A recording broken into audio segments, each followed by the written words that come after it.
Dear parents, 4 लोग क्या सोचेंगे ये भी अगर हम सोचेंगे तो फिर वो 4 लोग क्या सोचेंगे। ताने देने के लिए तो भगवान ने रिलेटिव्स को लाइफ में भेजा ही है ना।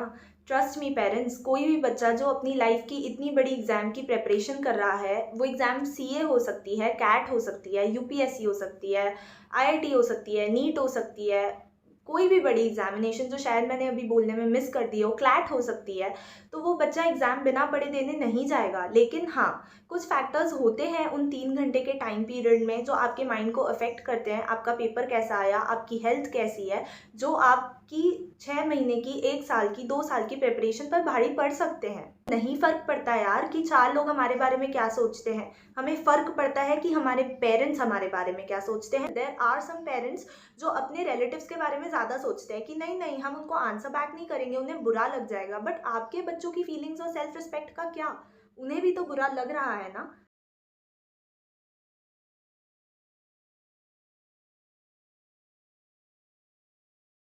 Hello everyone, Jai Shri Krishna, CA Kopal Houti this side, and I welcome you all to my YouTube channel. Stay tuned and to the third episode of my podcast CA Consistency and Attempts. Second episode में मैंने इस journey को 5 stages में divide किया था, जिसमें first stage was feeling when failing, कि एक सीए एस्पिरेंट का क्या माइंडसेट हो जाता है आफ्टर ही और she fails an attempt in CA examination, be it foundation level, be it intermediate level or be it final level. And second stage was all about what next to do after failing. अगर आपने वो video अभी तक नहीं देखा है तो please go watch episode 2 before you watch episode 3, तो आप एक कनेक्टिविटी बिठा पाएंगे।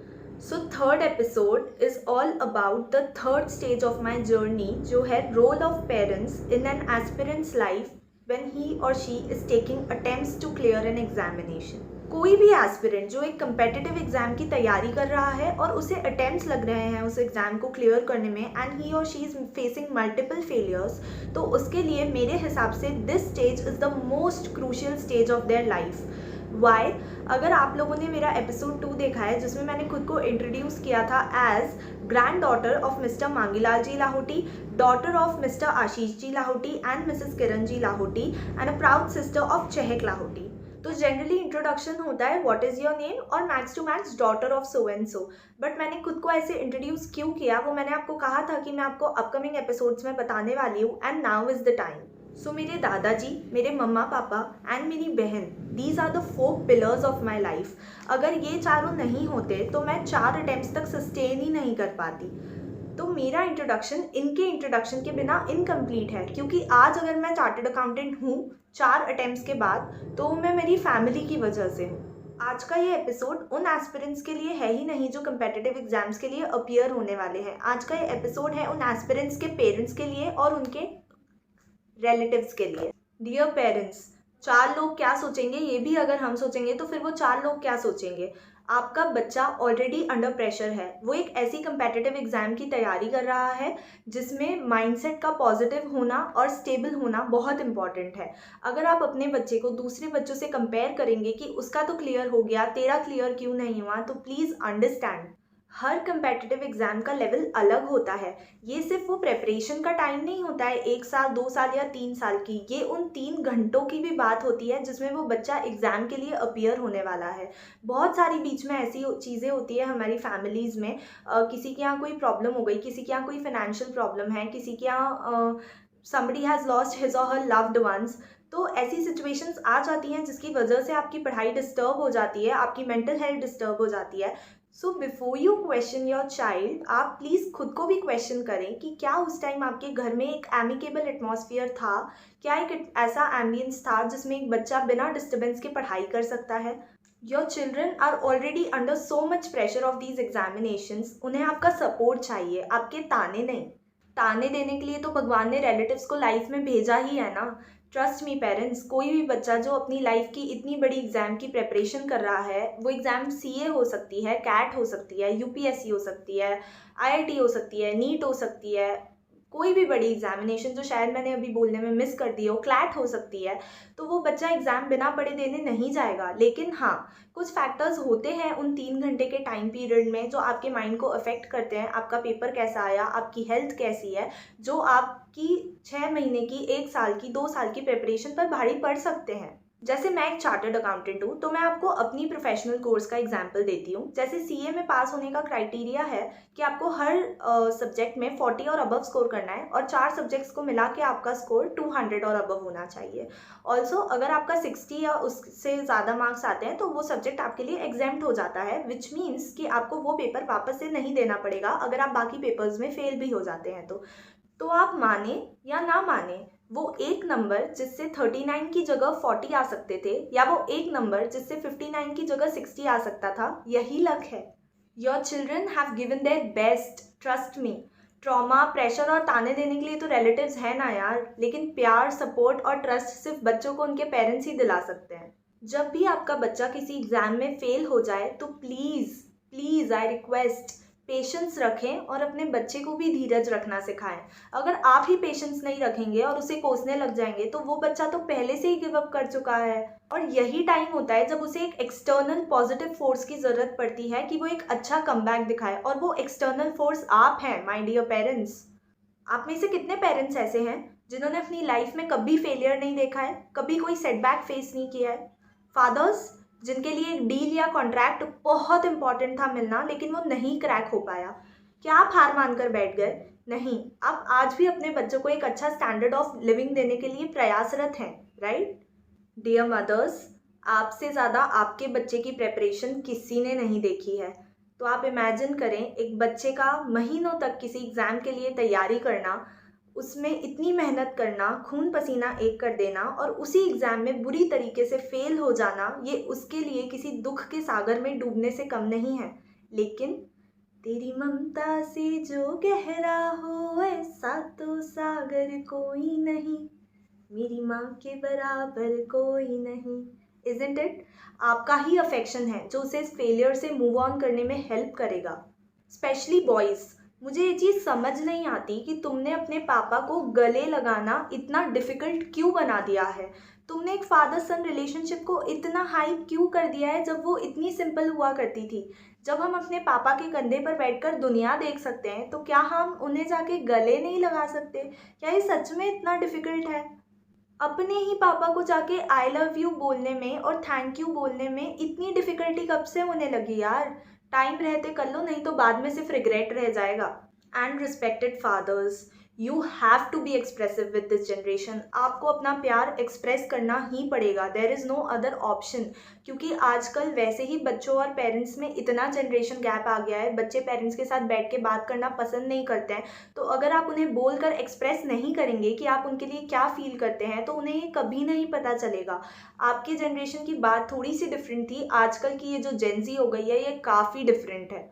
आपको एक डेकोरम मेंटेन करना है, एक स्ट्रिक्टनेस मेंटेन करनी है, अग्रीड, मैंने माना। लेकिन एटलीस्ट जब आपका बच्चा आपके पास आके आपको हक करने की कोशिश करे या आई लव यू कहने की कोशिश करे तो आप उसे हाँ हाँ ठीक है कह के चले मत जाइएगा, प्लीज़ उसे आई लव यू टू कहिए। All of you know Jaya Kishori ji. और मैं एक दिन उनका एक वीडियो देख रही थी and what she said was so apt. उन्होंने कहा कि कभी भी एक बच्चा अपने सुसाइडल नोट में sorry teachers, sorry school, sorry relatives, sorry society नहीं लिखता है। वो हमेशा लिखता है सॉरी मम्मा पापा। इसका मतलब आज की जनरेशन यानी मेरी जनरेशन को नहीं फ़र्क पड़ता यार कि 4 लोग हमारे बारे में क्या सोचते हैं। हमें फ़र्क पड़ता है कि हमारे पेरेंट्स हमारे बारे में क्या सोचते हैं। हमें फ़र्क पड़ता है कि हमारे पेरेंट्स हमारे बारे में क्या फ़ील करते हैं। और इसलिए मैं हमेशा कहती हूँ कि आपको भी फ़र्क पड़ना चाहिए सिर्फ अपने बच्चे से, ना कि इस समाज से जो कि दोगलेपन की मिसाल है। वो 3 इडियट्स मूवी का डायलॉग याद है जिसमें फरहान बोलता है, शर्मा जी नहीं आए थे मेरे रूम में एसी लगवाने, शर्मा जी नहीं आए थे मुझे स्कूटर पे घुमाने। 4 लोग क्या कहेंगे, लोगों का तो काम है कहना। आपके जितने भी रिलेटिव्स हैं जो आपके बच्चों के फेल होने पर उनको जा जाकर ताने मारते हैं, प्रेशराइज करते हैं, टॉन्ट करते हैं, प्लीज़ उनसे कहें कि एटलीस्ट एक पेपर वो लिख कर बताएं और उतना स्कोर करके बताएं जितना उस बच्चे को वो एक्सपेक्ट करते हैं स्कोर करने के लिए। I am not being harsh, I am not being rude, but this is the reality. Please parents, सारे पेरेंट्स ऐसे नहीं होते हैं, but still there are some parents जो अपने रिलेटिव्स के बारे में ज़्यादा सोचते हैं कि नहीं नहीं हम उनको आंसर बैक नहीं करेंगे, उन्हें बुरा लग जाएगा। बट आपके बच्चों की फीलिंग्स और सेल्फ रिस्पेक्ट का क्या? उन्हें भी तो बुरा लग रहा है ना। अगर आज मैं YouTube पर इस टॉपिक पर एक वीडियो बना पा रही हूँ तो वो इसलिए क्योंकि मेरे पेरेंट्स का सपोर्ट बहुत था, उन्होंने मुझ पर बहुत ट्रस्ट किया, उनका ट्रस्ट अनवेवरिंग था, अडिग था। मैं आपको मेरी स्टोरी बताती हूँ। CA foundation and CA intermediate तो मैंने फर्स्ट अटेम्प्ट में ही क्लियर कर लिया था, लेकिन सीए फाइनल्स में मेरे पेरेंट्स ने मुझे कभी भी अपनी किसी एक्सपेक्टेशंस के लिए प्रेशराइज नहीं किया कि तूने फर्स्ट अटेम्प्ट में ही करा है तो तुझे फाइनल भी फर्स्ट अटेम्प्ट में ही करना है। They were always very supportive. तो जब मैंने नवंबर 22 में अपने सीए फाइनल्स के बोथ ग्रुप्स फेल कर दिए, मैं किसी भी ग्रुप में पास नहीं हुई, तो मेरे लिए कोर्स वहीं ख़त्म हो गया था, दुनिया ख़त्म हो गई थी। मैंने इस कोर्स को छोड़ने का डिसाइड किया था। But my father asked me to see कि क्या मैंने किसी पेपर में, 8 पेपर्स होते हैं टोटल सीए फाइनल में, तो क्या मैंने किसी भी पेपर में एग्जाम्शन स्कोर की है। तो मैंने सर्च किया कि क्या मुझे कोई एग्जाम्शन मिली है, एंड मुझे इकोनॉमिक लॉज में, जो कि इलेक्टिव पेपर था ग्रुप 2 का, उसमें 75 मार्क्स थे विच वॉज एग्जेम्प्ट। तो उन्होंने मेरी मम्मी से कहा कि इसकी फेवरेट चॉकलेट क्या है यार, सेलिब्रेशन तो बनता है, इतने ज़्यादा मार्क्स आए, वो भी सीए फाइनल में, it is a hard nut to crack. And मेरी मम्मा मुझे कहती है एट द सेम टाइम कि बेटा हलवा भी सिर्फ खाना आसान है, बनाने में तो उसे भी टाइम लगता है। एंड मैं लेजिट अपने पेरेंट्स की शक्लें देख रही थी कि सीरियसली आपको सेलिब्रेट करना है, मैं फेल हो गई हूँ। आप आगे की पूरी कॉन्वर्जेशन में मेरे पेरेंट्स का अप्रोच देखिएगा कि वो कितने ऑप्टिमिस्टिक थे और उन्होंने पूरी सिचुएशन को कैसे हैंडल किया। Post that, coming to May 2023 attempt, again मेरा सिर्फ एक ही ग्रुप क्लियर हो पाया विच वॉज ग्रुप 2। ग्रुप 1 मैंने अभी भी क्लियर नहीं किया था। एंड फिर से मैंने रोना चालू कर दिया कि मैंने कहा था कि मुझसे नहीं होगा, आप लोगों ने मुझे कहा कि तू कर लेगी, और मैंने अटेम्प्ट दे दिया। एंड मैं साइड में देख रही हूँ, उन दोनों की कॉन्वर्जेशन को सुन रही हूँ। दे आर लाइक कि पार्टी करने कहाँ चलना है। तो मैंने कहा कि मैं सीए नहीं बनी हूँ, किस पार्टी की बात कर रहे हो। वो तो उन्होंने मुझे कहा कि हम उस पार्टी की बात कर रहे हैं जिसमें तूने एक ग्रुप क्लियर किया है, तो that is also worth celebrating. तो लीस्ट बॉर्डर्ड कि मैं सीए बनी हूँ, मेरे पास डिग्री आई है नहीं आई है, they were ready to celebrate my group 2। And हम लेजिट शाम को फीनिक्स सीटाडेल गए थे। कमिंग टू नवंबर 2023 अटेम्प्ट, मेरा सिर्फ एक ग्रुप बचा था which was group 1 to become a chartered accountant. And this time I was like very stressed. आप इमेजिन करें कि एक बच्चा 3 बार फेल हो चुका है तो उसकी क्या सिचुएशन होगी। जिन बच्चों को अटेम्प्ट्स लग रहे हैं किसी भी एग्जामिनेशन में, वो फेलियर कैसा होता है उसे फील कर सकते हैं कि मैं क्या कहना चाह रही हूँ एग्जैक्टली। तो नवंबर 2023 का रिजल्ट आया ग्रुप 1 का, और मैं फिर से फेल हो गई। अब प्लीज़ मुझे जज मत करना कि क्या मैं पढ़ाई करके नहीं जा रही थी कि मैं बार बार फेल हो रही हूँ। जो लोग सीए कर रहे हैं और सीए के अटेम्प्ट्स को जानते हैं तो वो रेजोनेट कर पाएंगे मेरी फीलिंग से। जो लोग चार्टर्ड अकाउंटेंट्स नहीं भी हैं या इस कोर्स को परस्यू नहीं कर रहे हैं, तो भी आप कभी भी किसी भी फेलियर से खुद को एसोसिएट करें, ऐसा नहीं है। अब we do give our best. तो मैंने जैसे पहले भी बोला कि there are other deciding factors also, irrespective of how much you have studied, but those 3 hours, the mindset of those 3 hours matters a lot. And also it was destiny, timing of life, it was not meant to be then, इसलिए मेरा clear नहीं हो पाया। I'll discuss everything in the coming episodes. तो ऐसा हुआ कि अब मैं अपने पेरेंट्स की तरफ देख रही थी और इस बार दे न्यू कि मेरा अब ब्लास्ट होने वाला है दिमाग, और अब ये किसी की नहीं सुनने वाली है। And she is about to leave the course, क्योंकि अभी तक तो हमने इसको कैसे भी समझा लिया, इसका एक ग्रुप भी क्लियर हो गया था, बट नाउ व्हाट। तो उनकी तरफ मैंने देखा है, देवर लाइक बहुत ही संक्षिप्त में, बहुत ही मतलब जितना शॉर्ट हो सकता था ना उसमें, उन्होंने मुझे सिर्फ एक स्टेटमेंट कहा। दे सेड टू मी कि टोटल 100 स्टेयर्स हैं, तू 99th स्टेयर पर खड़ी है, now it is your choice कि तुझे 99 नीचे जाना है या एक ऊपर जाना है, that's it. And this was the end of our conversation, the end. मैंने हमेशा उनकी हिम्मत पर ये 4 अटेम्प्ट्स के पेपर्स दिए हैं, कभी भी वो मेरी हिम्मत नहीं थी। And here I am a chartered accountant today, it is because of their trust, support and love. तो मैं पेरेंट्स को यही कहना चाहती हूँ कि प्लीज़ आपके बच्चों को सिर्फ आपके सपोर्ट की ज़रूरत है। नो मैटर वो कितनी भी बार फेल होते हैं, लेकिन आपसे ज़्यादा और खुद से ज़्यादा उन्हें इस दुनिया में कोई नहीं जानता है कि वो कितना एबल हैं, कितना केपेबल हैं, उनकी क्या एबिलिटीज़ हैं, वो कितना किसी फील्ड में एक्सेल कर सकते हैं। जब बच्चों को पता चल जाता है ना कि नो मैटर वॉट, मैं सही हूँ, मैं गलत हूँ, मेरे पेरेंट्स मुझे डांटेंगे मेरी गलतियों के लिए, लेकिन at the end of the day वो मेरे साथ खड़े हैं। किसी ने भी मेरे लिए कुछ अगेंस्ट में बोला तो मेरे parents were right behind me to stop that person from demotivating me, to stop that person from speaking ill about me. तो आपके बच्चे ने आधी जंग वहीं जीत ली, ट्रस्ट मी।